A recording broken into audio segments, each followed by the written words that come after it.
May I come in, sir? Come in. Good morning, sir. Good morning. बैठिए। Thank you, sir. Mahipal Singh ji, जी sir. आपने senior secondary के बाद BSc किया हुआ है पीसीएम में। जी सर। 1 साल का गैप है, ये गैपिंग कैसे हो गई आपकी? 12th से ये ग्रेजुएशन के लिए। हाँ हाँ जी सर, इसमें यानी 3 साल का गैप है सर। हाँ हाँ। तो सर 3 साल के गैप में 12th के बाद मैंने जेई के लिए प्रिपरेशन की थी 2 साल कोटा में। और उसके बाद में मेरे को एमएनआईटी जयपुर में जो मैकेनिकल ब्रांच के लिए इंजीनियरिंग फील्ड मिली थी। और अच्छा। उसमें फाइनेंशियल प्रॉब्लम और फैमिली प्रॉब्लम्स की वजह से मैं सर ज्वाइन नहीं कर पाया था। और मेरे जो छोटे भाई बहन हैं तो उनको पढ़ाने के लिए सर फिर मैंने ज्वाइन नहीं किया था।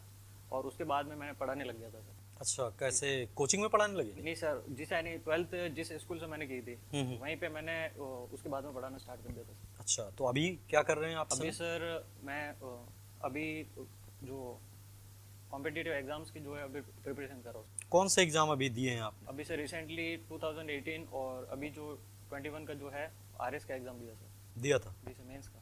अच्छा, क्या कमी रह गई थी 18 वाले एग्जाम में? सर 2018 में सर एक एज नहीं हुई थी और 21 कंप्लीट नहीं हो पाई थी। अच्छा, और उस टाइम पे और उस वजह से सर कोई सीरियस प्रिपरेशन उस टाइम नहीं कर पाया था सर। अच्छा, इस बार अच्छा हुआ है पेपर आपका? जी सर। इंडियन कॉन्स्टिट्यूशन में आपका इंटरेस्ट है?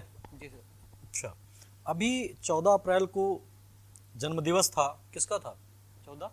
यही अप्रैल को, अभी कल। अच्छा सर, एक तो यानी डॉक्टर भीमराव अंबेडकर सर का है और महावीर जयंती भी थी सर। क्या जानते हैं डॉक्टर भीमराव अंबेडकर जी? सर ये जो अपने कॉन्स्टिट्यूशन की जो संविधान सभा थी तो उसमें प्रारूप समिति के अध्यक्ष थे सर। अच्छा। और इन्होंने कॉन्स्टिट्यूशन के जो पूरे फ्रेम जो बनी थी उसके निर्माण में इनका महत्वपूर्ण योगदान है सर। ये जो संविधान सभा थी, जी सर।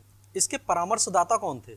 परामर्शदाता सर ऐसे 3 या 4 जो है अलग अलग। कोई एक नाम बताइए। सर अल्पसंख्यक और अलग अलग थे। बीएन राव क्या थे? नाम BN सुना है आपने? जी सर। क्या थे बीएन? ये सर संवैधानिक सलाहकार थे सर। संवैधानिक सलाहकार थे। जी sir. Doctor B R Ambedkar ने किस आर्टिकल को या संविधान के किस भाग को संविधान की आत्मा कहा था? सर जो आर्टिकल जो मेनली जो मूलाधिकार थे उसके लिए ओवरऑल यानी कहा गया था। और जो आर्टिकल शायद 32 जो है उसको यानी मेनली बोला जा सकता है। क्या है आर्टिकल 32? आर्टिकल 32 सर, अगर कोई भी पर्सन या फिर कोई भी गवर्नमेंट के द्वारा अगर मूलाधिकारों का हनन किया जाता है तो पर्सन जो है वो डायरेक्टली सुप्रीम कोर्ट के में वो उसके विरुद्ध जो होते रेड के लिए जा सकता है सर। महिपाल सिंह, जी सर। आपने अपनी 10वीं की पढ़ाई कहाँ से की है? सर आदर्श विद्या मंदिर जालोर से सर। आदर्श विद्या मंदिर से। तब तो आप संस्कारवान होंगे ही। जी सर। वहाँ पे सर किसके द्वारा संचालित है ये स्कूल? सर प्रॉपरली तो सर नहीं पता लेकिन ऐसा कहा जाता है कि आरएसएस। कहाँ जाता है आपको पता है? नहीं सर, इतना वो एग्जैक्ट मैं कंफर्म नहीं हूँ सर। उसके बारे में कंफर्म नहीं है। पढ़ाई की है वहाँ से? जी सर। 12वीं कहाँ से की? Sir 12th Vidya Bharati senior secondary school Jalore से। किसके द्वारा संचालित है? सर KN भाटी सर है उनके द्वारा सर। आपके जालोर डिस्ट्रिक्ट में कौन सा वन क्षेत्र है? सर जालोर में एक कंजर्वेशन रिजर्व जो है वो सुंदा माता वो आ जाता है सर। वन क्षेत्र को बढ़ाने के लिए, वृक्षारोपण को बढ़ाने के लिए जी सर। गांव के लोगों को प्रेरित करना है, वन के अंदर रहने वाले वनवासियों को प्रेरित करना है, आपके जालोर के लोगों को। जी सर। तो अपनी भाषा में कैसे आप उनको कन्विंस करेंगे, बताएं। सर मारवाड़ी। हम सब बैठे, हम सब बैठे जालोर के ही बैठे हैं, जी सर। बिल्कुल देसी भाषा जानते हैं, और आप अपनी भाषा के अंदर ही, वहाँ की स्थानीय भाषा में ही प्रेरित कैसे करेंगे? और वृक्षों को काटेंगे तो कौन सी संविधान के तहत अपराध होगा या किस कानून के तहत अपराध होगा, सारी बातें आप बताइए अपनी भाषा में। सर मारवाड़ी में बताना चाहूँगा। हाँ सर मारवाड़ी में या हिंदी में? मारवाड़ी में बताओ, टोटल जालोर रस बेटाओ, ऐसे समझ, हम प्रजा है सारी। सब उन्होंने मैं कहना चाहूँ सर कि आपने जो जितने भी जालोर में जो पेड़ पौधा है तो उन्होंने बढ़ावा के पीछे जो है एक तो बहुत सारा लाभ अपने ले सके और उनमें एक तो यानी जीव जंतु और अपने संरक्षण जो ले सके। और अगर पेड़ बढ़ावा ला, जैसे कि अपने कोरोना में आपने देखियो है कि गिलोय है, अश्वगंधा है, तुलसी है, अण सबरो बहुत ज़्यादा यूज होपे काढ़ा बनावा में वगैरह करियो है। तो अगर आगे कोई भविष्य में ऐडी कोई बीमारी आ सके तो उन हारू ओपन जो है बहुत ज़्यादा पेड़ पौधा और औषधि जो है एड़ा पेड़ पौधा जो होता है लगाने रो प्रयास करना चाहिए। और अणु एक तो अपर जो पानी री जो कमी वे रही है एक वा भी यानी सॉल्व मतलब वा भी जो है वो मिटवारी संभावना है। और अणती एक अपर जो बारिश री कमी है वरना बारिश री कमी भी दूर हो सके। और यदि मान लो पेड़ों को वो काटते हैं जी सर। या नुकसान पहुंचाते हैं जी सर। तो आप बताइए कौन से कानून के तहत दंडनीय है वो? सर अगर वैसे सर एक ऐसे प्रॉपर याद नहीं आ पा रहा है sorry. Wild life protection act 1972, जैसे इसके अंतर्गत नेशनल पार्क और वाइल्ड लाइफ सेंचुरी जी सर। ये दोनों नोटिफाई होते हैं।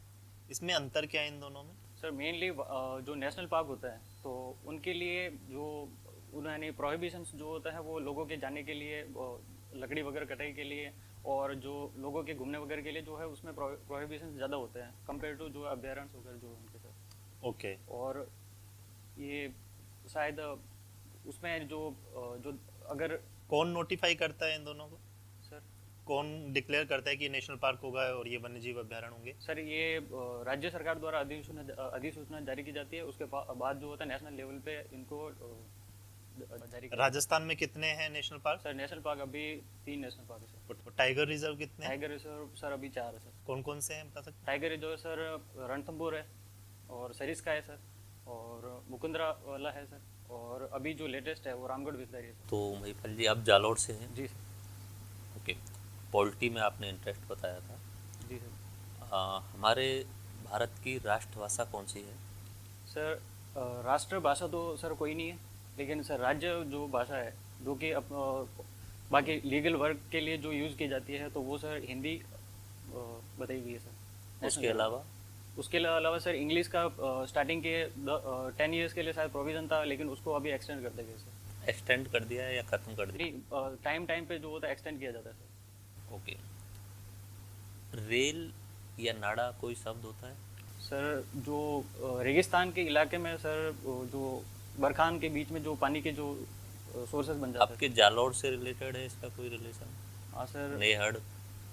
जी सर लूनी नदी के जो बेसिन है उसको शायद नेहड़ कहा जाता है सर। जालौर के सहारे से जो नदी जा रही है उसका नाम क्या है? सर जालोर के जस्ट डिस्ट्रिक्ट हेडक्वार्टर के पास है सर। Yes. वो सुकड़ी नदी है सर। सुकड़ी नदी पे कोई बांध बना हुआ है? सुकड़ी नदी पे सर पाली में है सर लेकिन नाम याद नहीं है सर। पाली में है। जी सर। एंड न्यूटन कहाँ से थे? न्यूटन सर यूरोप से मेनली। जालौर नहर के बारे में आप कुछ बताएंगे? जालौर में जो नहर आती है जी सर। वो कहाँ से? जालोर में सर नर्मदा नहर जो है वो गुजरात के अंदर सॉरी सर नर्मदा जो नहर जो महाराष्ट्र और गुजरात में प्रवाहित होती है तो गुजरात में उस पर बांध बनाया गया। वहाँ से ये जालोर के अंदर बना ये सीलू गांव जो है वहाँ से सर जालोर में एंटर करती है और इसके जालोर के अंदर 69 किलोमीटर का डिस्टेंस ट्रेवल करती है सर जालोर की सांचौर और रानीवाड़ा तहसील में सर। और फिर वो बाड़मेर में लगभग 8 या 9 किलोमीटर के लिए डिस्टेंस कवर करती है सर। आपकी हॉबी है प्लेइंग चेस। जी सर। कब खेलते हैं आप चेस? सर जब भी फ्री टाइम मिल जाता है उस टाइम। इस खेल की क्या विशेषता है? सर इसमें एक तो स्ट्रेटेजी और टैक्टिक्स के जो है वो किसी भी पर्सन में ज़्यादा एबिलिटी होनी चाहिए सर। अच्छा, ये खेल बेसिकली इंडिया में ही इसकी ओरिजिन हुई थी या कहीं विदेश से आया था? नहीं सर अगर इंडिया के रेस्पेक्ट में बात करें तो इंडस वैली सिविलाइजेशन में भी इसके और लोथल जो है वहाँ पे भी ऐसे कुछ साक्ष्य मिले हैं लेकिन जो अभी वर्तमान में खेला जाता है तो वो 15th सेंचुरी BC जो है वहाँ से यूरोपियन मेनली वो ओरिजिनेटेड है सर। इंडिया के 2 प्रमुख चेस खिलाड़ियों का नाम बताइए। सर अभी जो फर्स्ट रैंक पे है सर वो विश्वनाथ आनंद है सर और अगर फीमेल में बात करें तो सर कोनेरो हम्पी है सर। कोनेरू हम्पी हम्पी है। जी सर। अच्छा, ये बताइए गैरी कैस्परोव का नाम सुना है आपने? सॉरी सर नहीं सुना है? नहीं सर। अच्छा, जो आप खेल खेलते हैं ये चेस का, तो आप अगर सेलेक्ट हो जाते हैं इस एशियप में तो हो सकता है इसमें बहुत ही संकेंद्रित दृष्टिकोण की ज़रूरत होती है, ठीक है, क्योंकि ये बहुत ही फोकस्ड खेल होता है। तो आपको नहीं लगता है कि आपका जो फील्ड होगा जहाँ पे आप जाएंगे, इट मे बी पॉसिबल कि आप खेल रहे हों और वहाँ पे कोई ऐसी घटना घटित हो तो इससे कोई परेशानी तो नहीं क्रिएट होगी? नहीं सर ऐसा पर्टिकुलरली मैं वो होने की संभावना नहीं है सर। आपने एक चीज़ सुना होगा ना कि जो लखनऊ के नवाब थे वो चेस खेल रहे थे और अंग्रेज क्या किए, लखनऊ पे कब्जा कर लिया और वो चेस ही खेलते रहे, उसमें उनको इतना आनंद आ गया था। तो ऐसी कंडीशन आपके साथ तो नहीं है? नहीं सर, अगर हमेशा जो है, अगर कोई भी, अगर आपकी जो लीगल ड्यूटीज जो होती है वो हमेशा सर सबसे बढ़कर होती है। ये सर अगर फ्री टाइम होता है तो उसमें खेलने के लिए सर। आपके अंदर क्या क्वालिटी है कि आपको एसीएफ के लिए सेलेक्ट कर लिया जाए सर दूसरों से अलग? सर एक तो इन्वायरमेंट के लिए मेरा सर शुरू से रुझान जो है, और छोटी छोटी चीज़ों के लिए मेरा जो प्रोटेक्टिव नेचर रहा है सर। अभी तक आपने इन्वायरमेंट के लिए क्या किया है? सर अभी रिसेंटली अगर बात करें तो नॉर्मली सर स्टार्टिंग से एक पशु पक्षियों के लिए जो होता है वो अनाज वगैरह की व्यवस्था क्या हम करते रहे सर, और नॉर्मली गाँव में जो है ये देखने को ज़्यादा मिलता है। और अभी सर हमारे गांव में सर जो सरपंच वगैरह जो है इनके साथ मिलके हमने लगभग 3.5 लाख का फंड रेज किया है, और एक पक्षी घर जो होता है उसके निर्माण के लिए अभी हम कार्य कर रहे हैं। बहुत अच्छा महिपाल जी, थैंक यू।